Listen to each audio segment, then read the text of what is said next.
today's news, Agriculture Minister John Steenhuisen has announced that intensified efforts by the Department of Agriculture to control and eradicate foot and mouth disease are paying off, with disease management areas of 2 provinces soon to be lifted and an urgent order placed for much needed vaccines to the value of 72 million rand. Minister Steenhuisen escalated control efforts to the Deputy Director General for Agriculture Production, Biosecurity and Natural Resources Management earlier this month. The Office of the DDG has already engaged with veterinary services and various industry representatives to detail the action required to curb the threat. The biosecurity, traceability and record-keeping of animals bought and sold at auctions and similar industries were raised as a specific concern, and this will be addressed by the department in a directive due to be published. Funds for the procurement of the vaccine have been transferred to Onderstepoort Biological Products.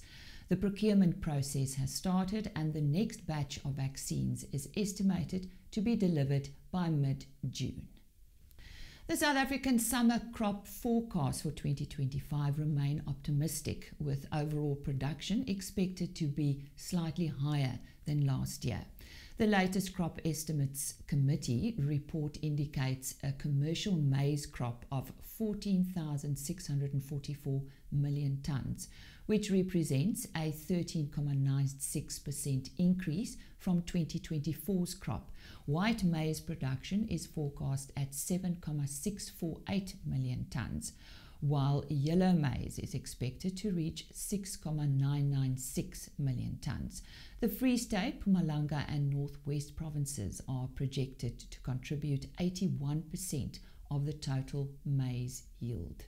Kobie Lochner is pas aangestel as die nuwe uitvoerende hoof van Historic Wines of the Cape, die bestuursmaatskappy van die bekende Lamot Wynlandgoed en Leopards Leap Wines.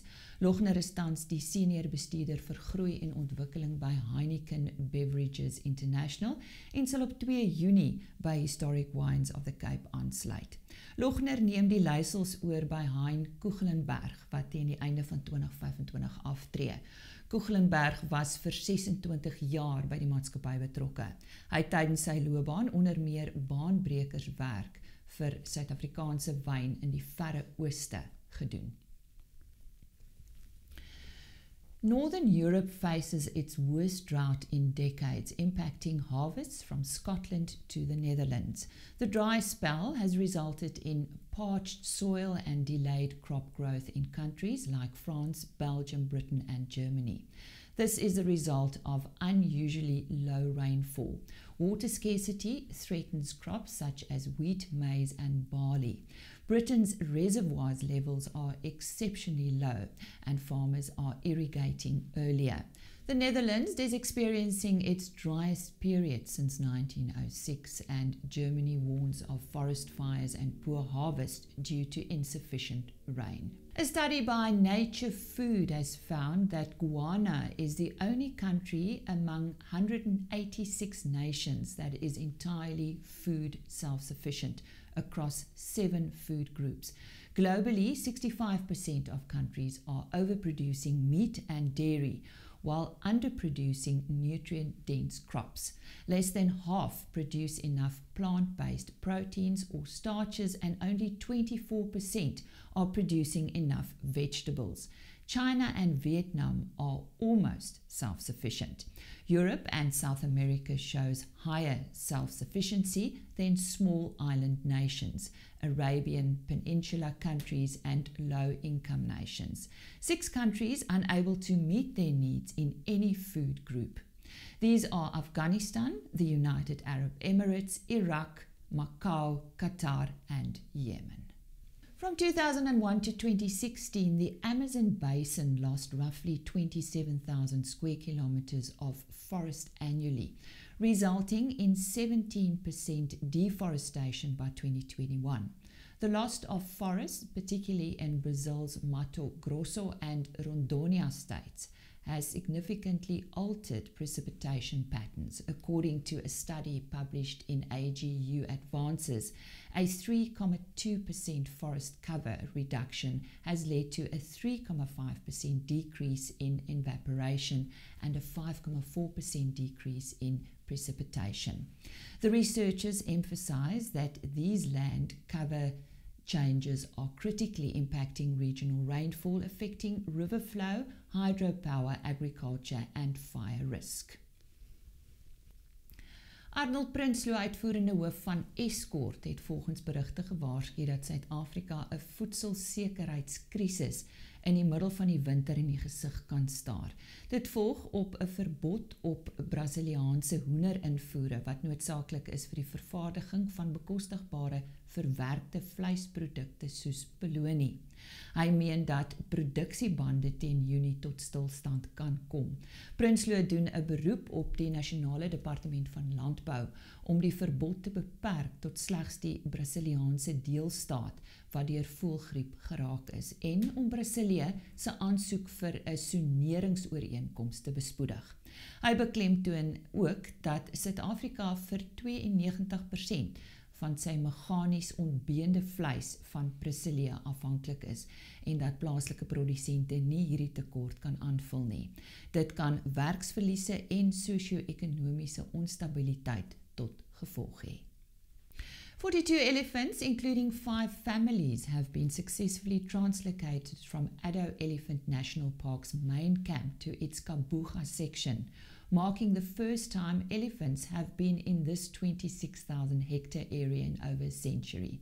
This move helps manage Addo's growing elephant population of over 800 by mimicking natural dispersion and reconnecting populations.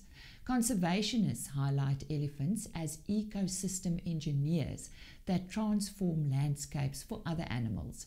The herd, ranging from age 3 months to 52 years old, is being closely monitored with collars and long-acting tranquilizers to help them habituate, as elephants have a strong homing instinct. Keeping matriarchs with their offspring is crucial for their adjustment. And that is today's news. Ladies and gentlemen, here's the moment we've been waiting for.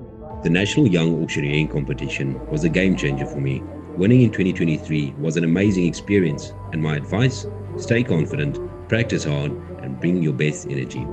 Die kompetisie is 'n uitstekende platform waar jong afslaers baie blootstelling kry en die geleentheid om skouer te skuur met van die bestes in die land.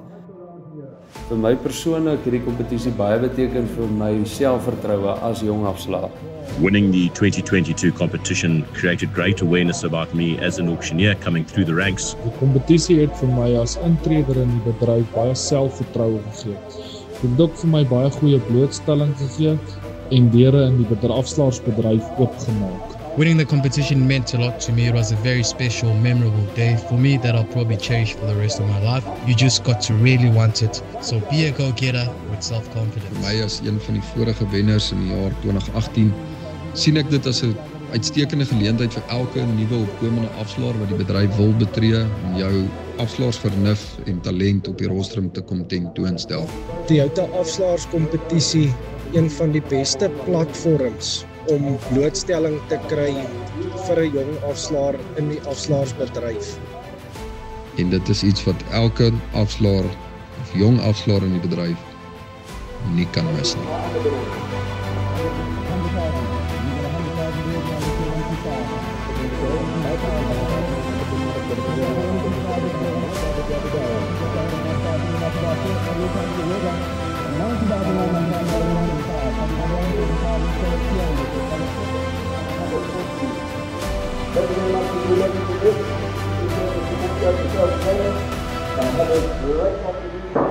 Go, fly